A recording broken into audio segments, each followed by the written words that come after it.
Tonight at 10, we have an ABC 15 investigation all of you will want to see. This is a story about what happens to your loved ones once they pass away.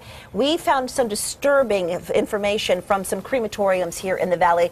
Investigator Joe Ducey joining us. I watched some of this video. It's heartbreaking. It is, because I think a lot of us, and it involves one crematory that we know of, but it involves, a lot of us think that we go to a funeral home and everything's going to be done correctly. There are laws that say that the bodies have to be refrigerated, treated with dignity.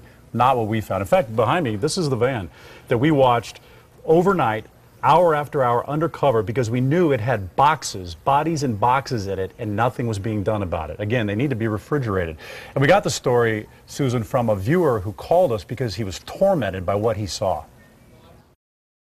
They had stickers on the boxes that said what the person's names was and where they came from. They're just right there in my mind, thinking about how they were just, in my opinion, mistreated, just sitting there in a van, rotting away in the heat. I just think if it'd be like a family member, a loved one of mine, that there's no way for any reason I'd want them treated like that after they passed.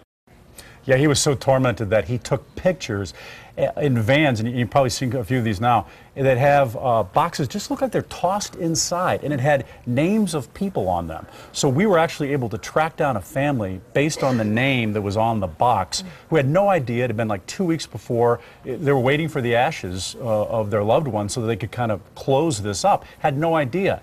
So yeah, he also took some cell phone video underneath when it was opened up, and saw maggots just crawling around on the floor, these boxes on top of them. I mean, just really horrible conditions. So we took it to the owner, and it's really shocking what he says and what has been going on there for a period of time. And then we took it to the state, so the state's looking into it as well. But I think what your viewers need to know right now, I think, a lot of people don't know about the crematory. If that's the decision that you've made and you go to a funeral home, you need to know where that body's being cremated, because you've got rights. You can actually see it. Many won't want to, but you can see your loved one, so you know that that's happening. And these people had no idea until we let them know. You know, they're in mourning. They're suffering twice now. Well, your investigation, we certainly can't wait to see that tonight at 10 o'clock. You can look for Joe Ducey's investigation, and of course, you can also go to our website, abc15.com. Thanks for that.